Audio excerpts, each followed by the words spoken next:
The broken girl in the scrap market. The air was dry and full of dust. Sharp metal pieces lay everywhere, shining under the weak red sun. This was not a place for the living. It was a graveyard of machines, broken ships, and forgotten people. In the middle of it all, she crawled. Her arms were dirty and bruised. Her legs were not real, just twisted wires, bent metal rods, and rusted joints. Every move made her wince in pain. She pulled herself over sharp trash piles, ignoring the cuts. No one helped her. No one even looked twice. She was just another broken thing in the scrap market. Her name had been taken long ago. Now everyone just called her that one, half girl, or worse, scrap slave. But she remembered a time when she had real legs, soft skin, and dreams. That time was gone now. She reached a corner where old traders sat under a torn canopy. They laughed, smoked, and counted credit chips. One of them glanced at her. "She's still crawling?" "Thought she'd be dead by now," he said with a smirk. "I'll give 5 credits for her arms." Another joked. She didn't care. She didn't cry. She had cried all her tears years ago. Now she only had one goal: find someone who could fix her. She had heard rumors, whispers about a human man who worked alone at the edge of the junk city. A mechanic, cold but kind. He repaired broken bots, flying drones, even strange alien tech. But most important, he had a heart. She reached his stall just before sunset. Her body trembled from pain, but she sat up and knocked on the metal gate. Once, twice, then fell. Footsteps approached. The gate opened with a creak. A man stood there, tall, quiet, covered in grease. His eyes weren't angry, just tired. He looked at her, broken and bleeding on his doorstep. "I need legs," she whispered, her voice dry like ash. "I'll trade you my body," the human blinked. He crouched near her, watching her like someone trying to understand an old puzzle. Her eyes were wide, scared, but full of fire. She wasn't joking. "People trade scrap here," she added. Panting, "You want skin? Touch? Warmth? You can have all. Just give me legs." Silence. Then the man stood up slowly and said 5 quiet words. "You're not for sale, girl." She froze. No one had ever said that to her. They either took, bargained, or ignored. But this man, he refused. "I don't understand," she said, voice shaking. He sighed. "You need help. Not slavery. Come inside." She tried to crawl, but her strength gave up. Her head hit the floor. The world turned black. When she woke up, she was lying on a soft surface, a real bed.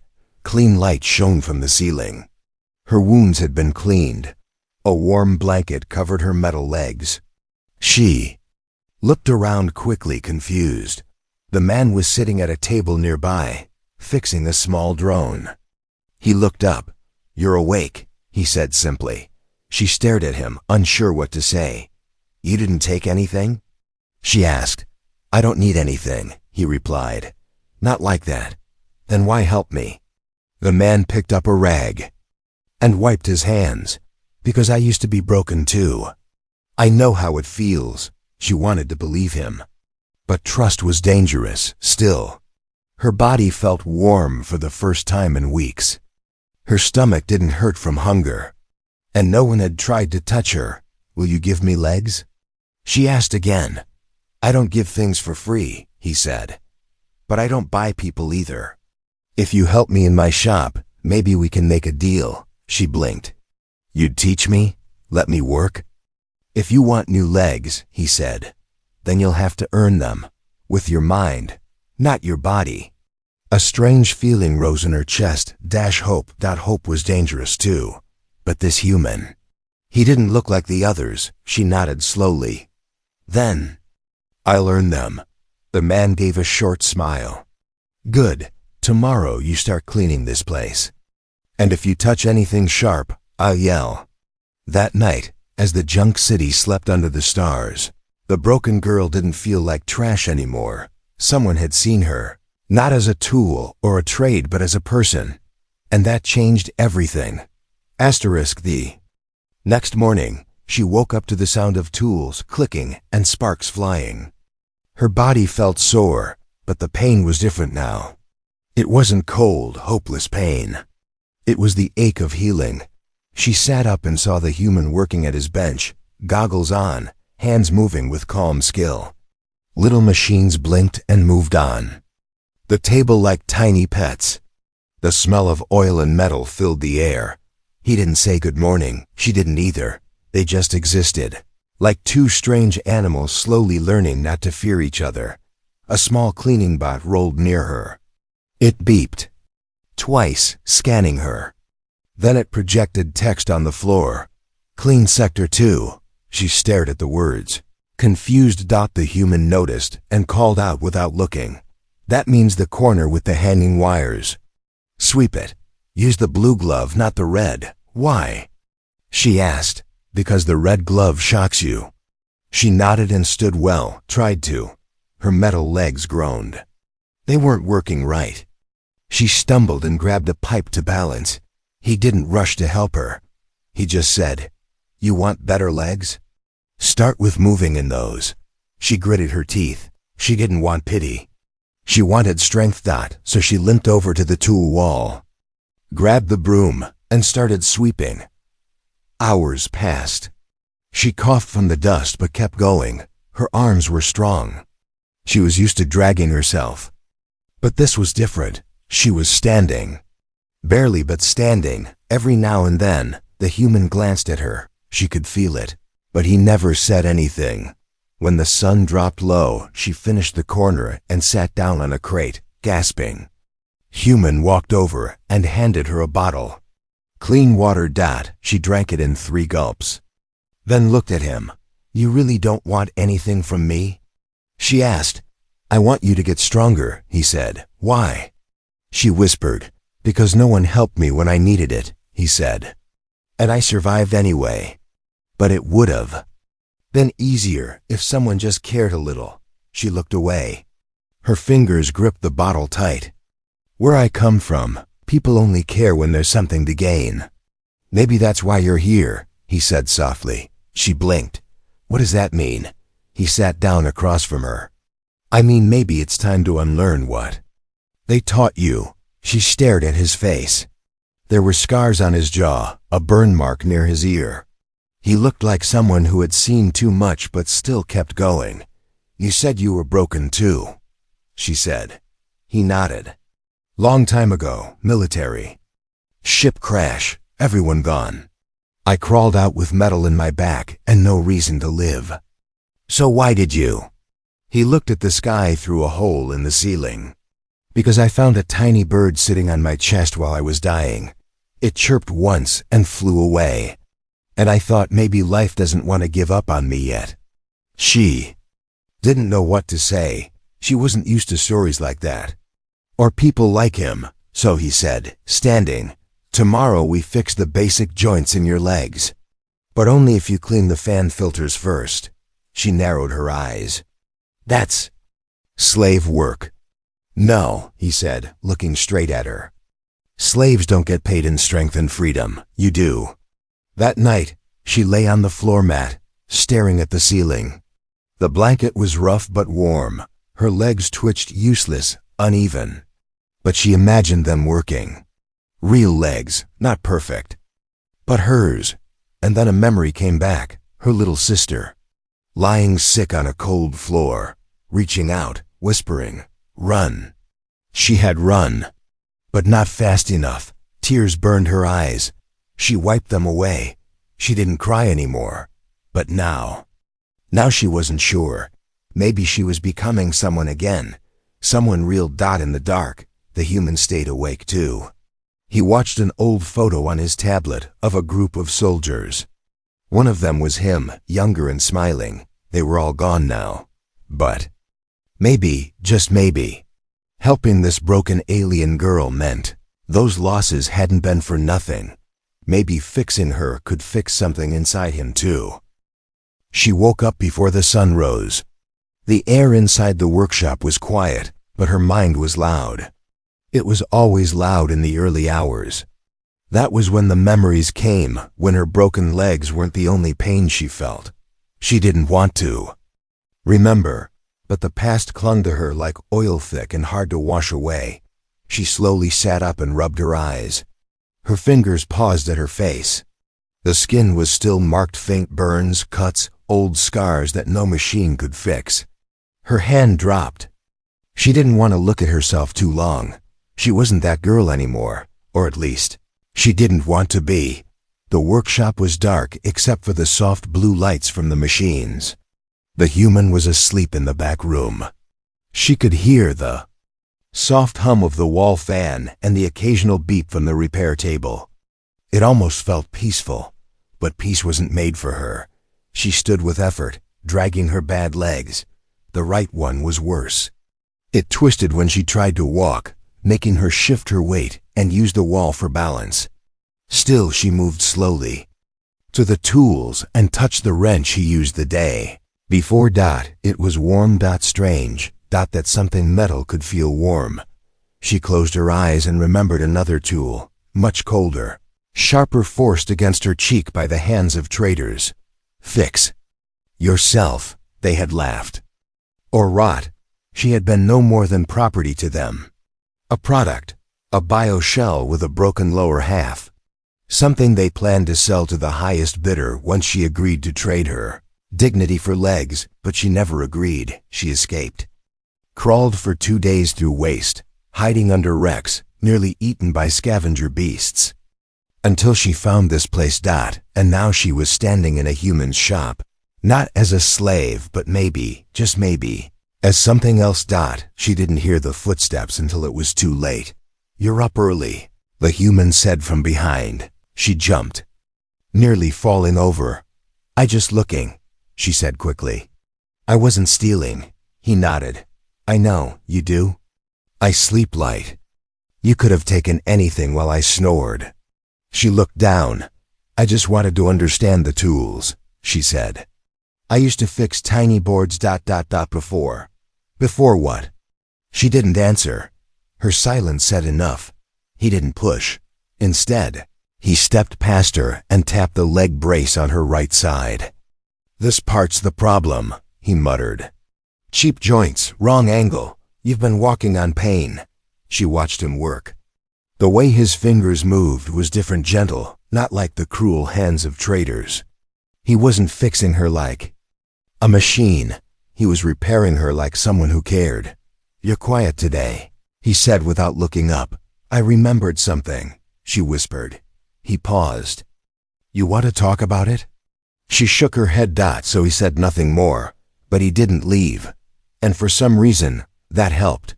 Later that afternoon, she sat outside the shop, staring at the sky. The clouds moved slowly, as if even they were too tired to rush. She held a scrap piece of metal in her hand, shaping it slowly with a tool. Just to feel the motion again. Just to feel control. Then she heard laughter. Sharp, cruel, familiar. Her body froze. 2 alien traders walked past the workshop, dragging a young alien boy behind them. He was crying, his legs trembling. She recognized the collars they used.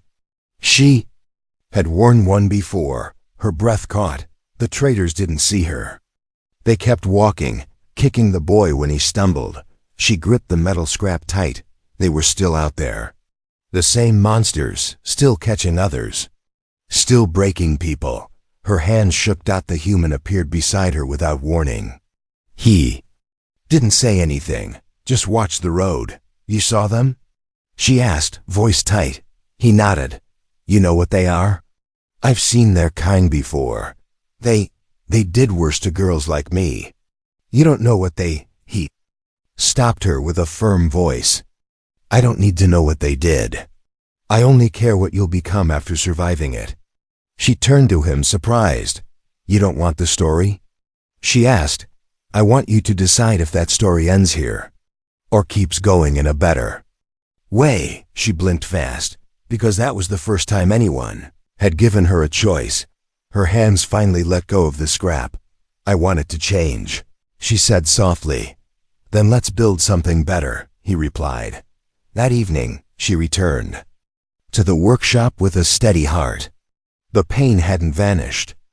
The memories still scratched at the back of her mind, but for the first time, she believed in something else. Not escape. Not survival, but rebuilding. The workshop smelled like hot metal and hope. She sat on a short stool near the workbench, her hands greasy and stained. Sparks flew from the table as the human bent over a thin steel rod, welding parts with focus. He didn't speak much. He only handed her things, bolts, screws, tiny motor chips, and expected her to keep up. She did. It had been 2 weeks since she came through his gate, crawling like a ghost. Now she could stand for almost 20 seconds without falling. Her legs were still a patchwork of broken rods and mismatched joints, but she was learning how to balance. She was learning how to build, too, not just machines, but something inside herself. The human tapped the rod with his tool and looked at her. How many torque lines on a standard knee piston? She didn't blink. 6, wrong, it's 8. She flinched. He didn't raise his voice, just pointed at the schematic on the tablet beside her. Count again. Always count twice before you screw it in. That's how people lose limbs. She nodded. She wasn't angry. She liked that. He corrected her. It meant he thought she could learn, and she could. She worked beside him now, not as a servant, not as a machine, but as someone who had purpose. Later that day, he handed her a small metal frame. This, he said, will be the base of your new leg. She stared at it. Wasn't beautiful. It was rough, with burn marks from welding and uneven paint. But it was strong, solid. It didn't shake like the trash leg she had before. It's mine? She asked quietly. He nodded. Yours to build. I'll help, but I won't finish it. For you. Why? Because I won't be the one walking in them. You will. Her hands trembled as she held the frame. It was the first thing she'd ever owned that had real meaning. That night, she stayed up long after the human went to bed. The moonlight slipped through the cracked windows. Tools clicked softly in her hands. She shaped a knee joint with care, tightening it slowly, perfectly. In the middle of the night, she whispered something she hadn't said in years. My name is Tulai. The shadows didn't respond, but she smiled anyway. The next morning, she walked into the shop with grease on her face and bags under her eyes. The human raised an eyebrow. Did you sleep? Not really, she said. He looked at the part in her hands. It was the knee joint, smooth, precise, balanced. He whistled. You built this? Yes, she said, her voice steady. It's better than mine, he admitted. She beamed. He looked at her for a long moment, then finally asked, You have a name? She paused. Then nodded. Talai. He smiled a little. Good. I was tired of calling you Hey all the time. Days passed. Her legs were coming together, piece by piece. They weren't sleek or silver. They were made from junk, reused. Wires, old cyber bits, but they were hers, and she built them herself. She walked longer every day. Sometimes she fell. Sometimes she bled. But she never gave up. Each screw she tightened made her feel more alive. Each part she built reminded her she was not property, not trash, not something to trade. She was Talai. One evening, while cleaning a storage crate, she found an old photo stuck between some gears. It showed the human, years younger, standing with 2 people in soldier armor. One was a woman with dark hair and glowing eyes. The other was a tall man with a mechanical arm. Talai stared at it. These your friends? She asked, holding it up. The human walked over and took the photo gently. He looked at it for a long time. They were, he said softly. What happened? He didn't answer right away. Then he whispered, I lived. They didn't. She didn't. Ask more. Instead, she handed him a cloth and said, You're not the only one building new legs. He looked at her. She smiled and added, I'm also building a new heart. By the end of the week, Her legs were ready. Taylor stood tall, wobbly but proud. She took her first full steps without holding the wall. The human clapped once, but she could see the pride in his eyes. She turned, walked toward the mirror on the wall, and stared at her reflection. The girl in the glass wasn't the crawling, scrap thing anymore. She was standing, alive, earning her way. And for the first time she liked who she saw. The sky was gray that morning. Clouds hung low over the junkyard, pressing down like a warning. Inside the workshop, everything felt normal. The machines hummed. Taylor worked on tightening the final bolts on her ankle servos. The human was at his bench, fixing a broken hover drone. But something in the air had changed. Taylor felt it first. A strange tightness in her chest. A memory. A smell, old perfume, metal dust, and smoke. She froze. She knew that smell. The door slammed open. Two tall alien men stepped in like they owned the place. Their coats were dark red lined with chains, badges, and symbols from the outer trade. Rings. One of them had a half-metal face. The other had a scanner for an eye. Taylor's legs locked. Her hands began to shake. She remembered. Those faces, they weren't just traders. They were hunters, and she was the prey. Well, the half-metal. One said, walking in with a smug smile. Didn't think we'd find our little runaway here. The human stood slowly, setting down his tools. Can I help you? The scanner-eyed alien stepped forward. That thing behind you belongs to us. She's not a thing, the human said calmly, and she doesn't belong to anyone. Half-metal laughed. She's registered in our cargo logs, Gentag match. She's a Class 4 pleasure salvage. Unfinished product. We were going to repair her, sell her. Then she crawled off. Taylor's breath caught. Her hands clenched into fists. The human stepped between her and them. She works here now. She's learning. Building her own legs. She's no one's product. She's ours by law, the scanner eye said coldly. Unless you want to break trade rules. That'll cost you your shop. The half-metal one leaned close to the human and smirked. Unless, of course, you've already used her. Then we can make a deal. Taylor took a step forward. No, the human said, raising his hand. But Taylor's voice rang out, shaking with rage. I'm not going back. The scanner-eyed alien lifted a small device from his belt. Then we'll take you by force. We don't need permission. He pressed a button. Suddenly, pain exploded in Taylor's skull. Her legs locked up. Her spine jolted. She screamed and dropped to the floor. The collar, the old collar in her spine, still worked. They had reactivated it. She writhed in agony, unable to move. Her new legs twitched wildly. The human rushed to her, eyes wide. Taylor.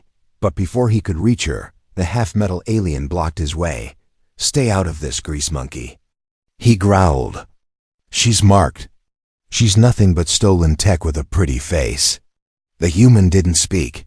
He just reached behind his back and pulled out a heavy wrench. With one sharp swing, he cracked it against the alien's head. The metal side sparked. Alien stumbled back, roaring. The scanner-eyed one turned and aimed the blaster. But Tully, even through the pain, rolled just enough to kick his leg. Her new foot, solid steel, hit his knee with a sickening snap. He fell hard, dropping the control. Device. The collar's shock stopped instantly. Taylor gasped, crawling toward it. She picked up the device and crushed it with all her strength. Wires sparked and died. The pain was gone. She stood up, shaking, bleeding, furious. She faced the two aliens, who now looked more angry than smug. The half-metal one reached for his weapon. But the human was already moving. He slammed into him like a charging beast, fists swinging. The scanner-eyed one tried to run, but Taylor blocked the door. I'm not a product, she said in a low, fierce voice. I'm not something to sell, and if you ever come near me again, I'll show you what these legs can really do. The alien hesitated. Just for a moment, then turned and ran. The half-metal one followed, limping and cursing. The door slammed behind them. The workshop fell silent. The human turned to Talai. She was still breathing hard, her legs twitching from stress. "Are you okay?" he asked. She nodded slowly, then dropped to her knees. Shaking, he walked over and sat beside her on the floor. "You were right," she whispered. "They never saw me as anything but a thing." He didn't speak. "I thought I could forget it," she said, "but they reminded me I still carry the marks." He looked at her carefully. "Then we'll remove them, one by one." She looked up at him. "You mean it?" "I've never said anything I don't mean," he replied. She wiped her tears and took a deep breath.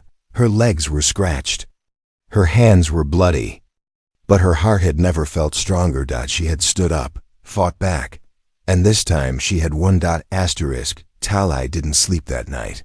She sat on the workshop floor with a blanket around her shoulders and her legs folded beneath her real legs now, though still rough and scarred. The fight had left her sore, but that wasn't what kept her awake. It was the voice in her head. Not fear, not shame, but something new. Choice. She had made a choice today, to fight back, not run. To speak, not beg. And for the first time, she didn't feel like a survivor. She felt like someone becoming whole. The human entered from the back room, rubbing his eyes. He was holding 2 cups of something hot. He handed her one without speaking and sat beside her. The steam warmed her face. "You didn't sleep either?" she asked. He shook his head. "Didn't want to leave you alone. I figured this was one of those nights." She nodded slowly. They sat in silence for a while. The only sound was the soft ticking of the repair drones hanging from the ceiling. "I want it removed," she said at last. He looked at her. "The collar spine chip," she continued. "The part they activated. It's still inside me. I want it out." He didn't hesitate. "I'll do it," he said. "It won't be easy. It's embedded close to nerve roots." "I trust you," she whispered. He nodded. "We'll do it in the morning. But I want to warn you, it'll hurt." She gave a half smile. "I've had worse." Morning light crept in through the cracks of the window. The table had been cleared, the tools were laid out, and the human wore gloves. Tally lay on her stomach, her upper back exposed. Her fists were clenched tight, jaw locked. "You sure?" he asked. "Yes." "Then here we go." The sharp tool slid in. She hissed through her teeth but didn't cry out. Sparks of pain ran down her spine, like knives dipped in fire, but she didn't move. She focused on the ceiling, biting her lip, until she tasted blood. Then click. The chip was out. He dropped the small device into a tray. It looked so small, so weak, yet it had ruled her for years. She sat up slowly, dizzy but smiling. "Gone," he said. "Gone," he agreed. She stood in front of the mirror again. Her reflection wasn't beautiful by normal standards. Her skin had cuts. Her face was sharp. Her arms were thin but strong. Her legs still bore the marks of welding and repair, but they were hers. She bent. One knee, then the other. They moved smoothly now, thanks to her work. She touched the scar at the back of her neck where the chip had been removed. No one could control her anymore. In the afternoon, a visitor arrived. A woman, older, alien, dressed in clean brown robes with a badge on her shoulder. She introduced herself as a representative of the Border Planet Protection Guild. "We received a tip," the woman said calmly, "about slave traders trying to reclaim a former victim. We followed them and found your names in their reports." The human didn't flinch. "We defended ourselves." "We know," the woman replied. "We found their weapons and a damaged collar controller. We've confiscated all their property and revoked their trade permits." Talai watched silently, then stepped forward. "I want something else revoked," she said. The woman raised an eyebrow. "My number," Tali said, voice firm. "The one they gave me, in their system. Erase it." The woman hesitated, then smiled. "I'll make sure it's done," Talai nodded. "Good." The visitor handed her a small card. "If you ever want to speak out, share your story. There are others like you. We help survivors rebuild." "I already am," Talai said softly. The woman gave her a long look, then left. That night, Talai sat on the roof of the workshop, legs dangling off the edge. The stars were bright and still. Quiet. The human climbed up beside her and sat down. "You did something brave," he said. "I was tired of being afraid," she replied. He didn't speak for a while. Then he asked, "What now?" She looked up at the sky. "Now? I build better legs, maybe stronger ones. And maybe I teach someone else how to build theirs." "Teach?" he asked. She grinned. "Why not? You taught me. Now I pass it forward." He nodded. She added, "And maybe I give myself a new name." "I thought you were Talai." "I am," she said. "But I want a full name now. One I choose." She paused, then smiled. "Talai Ren. Like the small bird that doesn't stop singing, even when everything burns." The human smiled too. "I think that suits you." She laughed softly. "It suits who I'm becoming." And for the first time in her life, Talai Ren felt free, not because she had escaped her past, but because she had faced it and chosen her own way forward. Tools clicked, machines rolled, sparks flew, and at the center of it all stood Talai Ren, her hands steady, her eyes clear. She wore a short jacket made of scrap cloth and armor plates, her mechanical legs now strong and silent beneath her. She no longer limped. She no longer looked away from people's eyes. She was no longer hiding. The human leaned against the doorway, sipping his drink, watching her help a small, scared alien girl adjust the joint of her own leg brace. "You don't force the metal," Talai said gently. "You guide it, like you're helping it find where it belongs." The girl looked up at her. "How do you know so much?" Talai gave a warm smile. "Because I once had no legs. Now I walk on my own. You will too." The girl nodded. The human walked over quietly and tapped her shoulder. "You're a better teacher than I ever was." "I had the right teacher," she said, grinning. Things had changed since that day when the traders came. Word had spread across the junk settlement about the human who fought back and the girl who stood up for herself. Survivors had started to arrive, mostly young, mostly broken. Runaways, outcasts. The human could no longer turn them away, and Talai didn't want to. So they stayed. Together, they built more than legs now. They were building something no one had ever given them before, a future. One day, while cleaning out an old storage crate, Talai found a metal plate with faded letters. Unit 47B. Spare parts only. She held it in her hand and stared at it for a long time. Once, that's all she had been, a spare part, but not anymore. She grabbed her welding tool and walked outside. There, above the entrance to the workshop, she burned in new words. "Ren's workshop, for all who refuse to be broken." The human watched from behind, smiling quietly. "You're renaming the shop?" he asked. "I'm not renaming it," she replied. "I'm giving it a real name, one that means something." He tilted his head. "You really want to stay?" Talai turned toward him, her eyes glowing with fire and peace at the same time. "This is where I found myself again," she said. "And I won't run from that." "But the stars are open to you now," he said softly. "You could go anywhere." She nodded. "Maybe one day, but not yet. Others are still crawling like I once did. I want them to know this door stays open." He stepped closer and looked at her. "You've changed a lot." She shrugged. "I had to." Then she smiled. "But you changed too." He blinked. "I did?" "You stopped seeing yourself as just a broken man hiding in machines." He didn't deny it. "I guess I did." Talai leaned against the wall beside him. "For years, I was nothing. Then I was desperate. Then I was angry. But now I feel something else. What? He asked. Oh, she said quietly. Later that night, the power went out across the district. Darkness covered the junk city, and people panicked, but the lights stayed on in Ren's workshop. Tali and the human had built backup power, hidden deep underground. They lit up their small world with soft golden light. The young ones gathered in the main room, wrapped in blankets. Some cried, afraid the dark would bring more bad things. Tali stood at the center. Calm, we are not in danger, she said gently. You're safe here. How do you know? One child asked. Because I wasn't safe once either, she replied. And I remember what that feels like. So I built this place so no one else has to feel that again.